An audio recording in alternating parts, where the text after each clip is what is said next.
Prabowo Subianto mendapat dukungan dari puluhan ribu santri dan Kiai Nahdlatul Ulama se-Jawa Timur. Ini puluhan ribu, tidak main-main.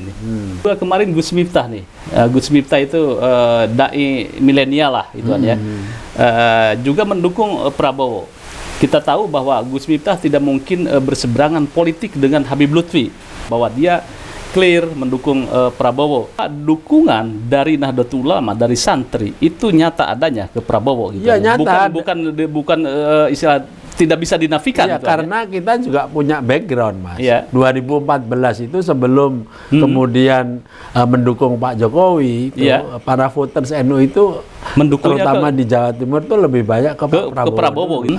Pak Prabowo juga mempunyai kedekatan dengan Almarhum Gus Dur, itu juga merupakan faktor yang selalu diingat, apalagi sekarang ada putri Gus Dur seperti Mbak Yeni yang juga mempunyai kedekatan dengan Pak Prabowo, itu juga dibaca oleh para alim ulama. Sekaligus pesan seperti yang saya katakan yang kedua, bahwa beliau Pak Prabowo dan koalisinya itu juga diingatkan agar supaya memilih cawapres beliau ini dari kalangan yang sama, yaitu kalangan Nahdlatul Ulama. Nah, siapa orangnya? Assalamualaikum warahmatullahi wabarakatuh. Waalaikumsalam warahmatullahi wabarakatuh. Pemirsa pada Suat TV, pertarungan Pilpres sudah dirasakan sekarang ini, Prof. Terutama ini bunyi-bunyian ini dari kaum Nahdliyin. Nah, ini menarik ini karena porsi warga NU itu konon kabarnya sekitar 50 jutaan, dan ini seksi ya di sistem pemilu elektoral seperti ini. Nah, kita coba mereview nih. Jadi pernyataan Mbak Yeni mengatakan bahwa Prabowo Subianto didukung oleh banyak ulama NU. Nah, ini ramai ketika pertemuan kemarin. Kemudian direspon juga oleh Ketua Fraksi PKB, Pak Haji Cucun. Ya, jangan saling klaim-klaim seperti itulah, gitu kan. Ini menjadi ramai.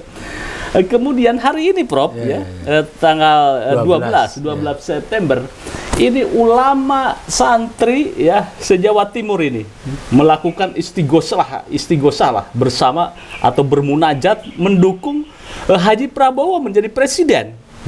Nah, ini coba pemirsa saya bacakan dulu ya, Prof ya. Nah, ini nih.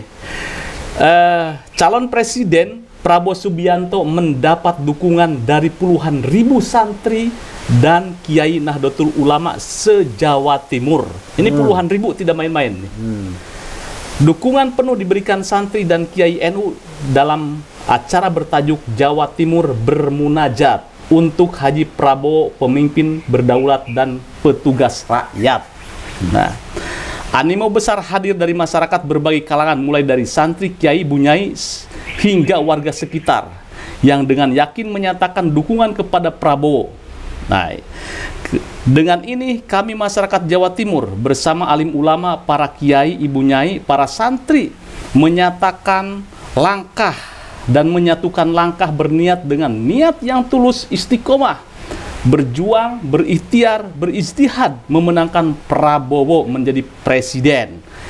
Ungkap koordinator, nih koordinatornya bermunajat Jawa Timur, Kiai Haji Ma'ruf Mubarok atau Gus Mamak. Nah, ini luar biasa ini, Prof. Jadi di sini ini banyak sekali ulama-ulama NU, santri-santri yang istighosah atau munajat di situ. Nah, kalau kita melihat ini, Prof, Anda membacanya bagaimana nih?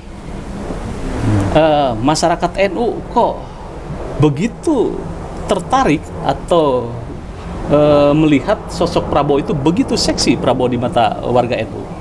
Ya, Assalamualaikum warahmatullahi wabarakatuh. Waalaikumsalam. Sebenarnya ini merupakan satu indikator bahwa proses Pilpres 2024 ini semakin mendekati klimaksnya. Oke. Nah, ini fase yang ini adalah fase bagaimana para pendukung kontestan ini mulai dimobilisasi dan kemudian dipakai sebagai katakanlah sinyal bagaimana dukungan mereka di bawah. Oke, Nah, salah satunya yang tadi sudah disinggung oleh Mas Yusuf adalah para voters atau pemilih dari kalangan Nahdlatul Ulama ini yang memang sangat signifikan jumlahnya. Kontestasi para pendukung, para kontestan pemilu pilpres ini ya harus kita sikapi dengan wajar. Misalnya begini, kemarin waktu di Surabaya ada deklarasi pasangan Anies Baswedan dan Gus Ami, maka kita juga saksikan banyak tokoh-tokoh ulama Jawa Timur dari kalangan Nahdlatul Ulama yang juga hadir di dalam acara itu. Nah, itu juga bisa kita jadikan sebagai indikator bahwa pasangan ini juga mendapatkan dukungan dari dari ulama ya, para ulama dan dari para pendukungnya, yaitu kalangan Nahdlatul Ulama. Nah, sekarang ini Pak Prabowo mendapat support dari ulama se-Jawa Timur dan santri-santri, bahkan ibu-ibu dari NU. Nah, ini juga akan dipakai untuk membuktikan apa yang dikatakan oleh Mbak Yeni tadi, dan juga akan dipakai sebagai alat untuk berkampanye, memobilisasi dukungan. Nah, ini hanya menunjukkan bahwa betapa pentingnya setiap calon ini untuk mendapatkan support dari orang ceruk yang namanya Nahdlatul Ulama, khususnya di daerah yang mayoritas pemilihnya itu dikuasai oleh kelompok ini, misalnya Jawa Timur, kemudian sebagian Jawa Tengah, kemudian Kalimantan Selatan, kemudian Lampung, dan sebagian dari Sulawesi Selatan misalnya, demikian. Nah, nanti beberapa hari lagi atau gimana nanti kemungkinan juga akan ada mobilisasi kalangan dari ulama-ulama tadi itu untuk mendukung pasangan Pak Ganjar, entah dengan siapa. Ini juga nanti kemungkinan akan ada juga pengerahan massa yang sama. Dan ini juga akan menjadi bukti bahwa sekali lagi bahwa para pemilih NU itu menjadi katakanlah rebutan dari para kontestan. Betul. Nah, khususnya untuk Pak Prabowo ini tentu ini bukan hanya satu-satunya, karena juga ini merupakan isyarat yang harus dibaca oleh Pak Prabowo bahwa beliau dan koalisinya harus juga memperhatikan ini. Kalau beliau tidak misalnya mempersiapkan calon cawapres dari kalangan NU, maka mungkin dukungan ini juga akan muspro juga, mungkin akan menjadi cair atau bahkan memudar, begitu. Oke, Prof, jadi dukungan para ulama, kemudian ulama NU ya, ulama khos itu ya di Jawa Timur hari ini, kemudian juga para santri, dan juga kemarin Gus Miftah nih. Gus Miftah itu dai milenial lah itu ya. Juga mendukung Prabowo. Kita tahu bahwa Gus Miftah tidak mungkin berseberangan politik dengan Habib Lutfi. Nah kan, sebagaimana diketahui kemarin juga Habib Lutfi menggelar di Pekalongan itu ada Sufi Internasional, dan Pak Prabowo itu menjadi menjadi ketua pelaksananya, dan itu sukses kita lihat. Artinya ketegasan Gus Miftah lagi-lagi ya, Gus Miftah dan Habib Lutfi lah katakan itu lebih berpihak ke Prabowo kalau saya lihat statement hari ini di Detik.com bahwa dia clear mendukung Prabowo. Bisa saja Mas dibaca seperti itu. Dan saya kira ini juga sekaligus pesan seperti yang saya katakan yang kedua, bahwa beliau Pak Prabowo dan koalisinya itu juga diingatkan agar supaya memilih cawapres beliau ini dari kalangan yang sama, yaitu kalangan Nahdlatul Ulama. Nah, siapa orangnya ini kan memang masih diskusi di publik. Ada macam-macam, ada yang menokohkan Pak Mahfud, ada yang Bu Hovifah, ada yang Mbak Yeni Wahid, bahkan ada yang ke Erick Thohir yang katanya juga merupakan katakanlah dianggap representasi dari Nahdlatul Ulama, walaupun semua itu akan ditentukan oleh koalisi KIM Koalisi Indonesia Maju ini. Sebelum kita membahas nih tokoh-tokoh NU yang menjadi calon wapresnya Prabowo, artinya begini Prof, bahwa dukungan dari Nahdlatul Ulama, dari santri itu nyata adanya ke Prabowo gitu. Nyata. Bukan istilah tidak bisa dinafikan. Ya, karena kita juga punya background, Mas. Ya. 2014 itu sebelum kemudian mendukung Pak Jokowi, itu, para voters NU itu mendukungnya terutama di Jawa Timur itu lebih banyak ke Pak Prabowo gitu ya. Bahkan pada kenyataannya memang 2019 juga masih ada sebagian dari kalangan Nahdien yang juga tetap mendukung ke Pak Prabowo. Jadi ini bukan sesuatu yang bisa dikatakan mengagetkan, cuma ketika Pak Prabowo kemudian banyak juga didukung oleh Islam politik, maka banyak diantara para pendukung Nahdlatul Ulama kemudian pindah ke Pak Jokowi. Pindah ke Pak Jokowi juga. Oke.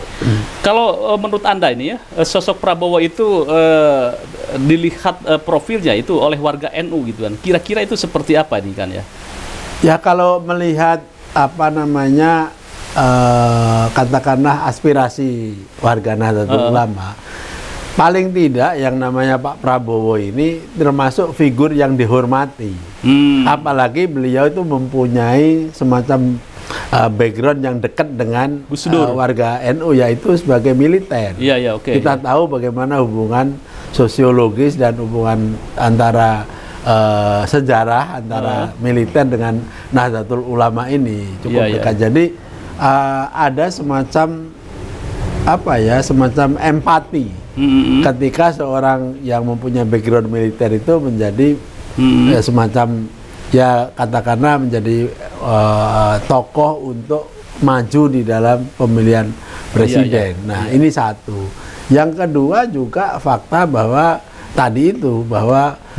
Pak Prabowo juga mempunyai kedekatan dengan Almarhum Gus Dur. Itu juga merupakan faktor yang selalu diingat, apalagi sekarang ada putri Gus Dur seperti Mbak Yeni yang juga mempunyai kedekatan dengan Pak Prabowo. Itu juga dibaca oleh para alim ulama tadi itu sebagai bahwa ini tokoh yang namanya Pak Prabowo ini cukup mempunyai daya tarik di warga NU ya. Nah, kalau kemudian kita bicara lebih substantif, barangkali juga apa yang menjadi platform Pak Prabowo untuk mendirikan pesantren, untuk mendirikan sekolah-sekolah dasar, memberikan semacam suplemen gizi kepada mereka-mereka yang ada di bawah, itu juga bisa menjadi daya tariknya warga Nahdlatul Ulama yang mayoritas memang masyarakat di bawah.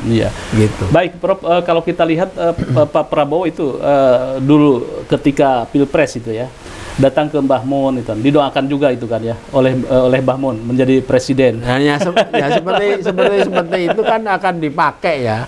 Saya tidak tahu karena saya tidak mengikuti itu, tapi berita-berita seperti itu pastinya akan juga muncul kembali, diviralkan. Seperti yang paling populer antara lain kan apa yang konon kabarnya dikatakan Almarhum Gus Dur bahwa nanti pada akhirnya Pak Prabowo akan menjadi presiden di usia tua. Itu dipakai sebagai alat kampanye kan ya. Tapi faktanya memang kalau saya tidak melihat hanya satu arah bahwa para ulama dan warga NU itu cenderung untuk mendukung Prabowo. Tapi ini sekaligus pesan bahwa Pak Prabowo itu harus juga paling tidak mempertimbangkan wakil beliau ini juga dari kalangan NU. Jadi istilahnya itu tit for tat gitu. Baik ini. Jadi menurut Prof Ikam ini kan ya, dari kesejarahan Prabowo itu dekat dengan ulama ya, ketika jadi militer. Ada afinitas antara NU dengan militer. Kemudian juga dekat dengan Gus Dur, sampai dikatakan bahwa Prabowo itu adalah orang yang ikhlas dan akan jadi presiden di usia tua. Lah sekarang usia Prabowo kan udah tua nih. Sepertinya sinyal ini gitu kan ya. Cerita-cerita ini, statement-statement Gus Dur ini menjadi terngiang di benak para Nahdien bahwa Prabowo itu akan jadi presiden di usia tua dan sekarang mungkin saatnya begitu. Ya itu pinter-pinternya tim suksesnya Pak Prabowo dan koalisinya ya, karena pihak lawan misalnya aja Anies dan Muhaimin akan juga mempunyai cara untuk mengcounter ini dengan dengan argumentasi maupun istilah-istilah yang seperti itu.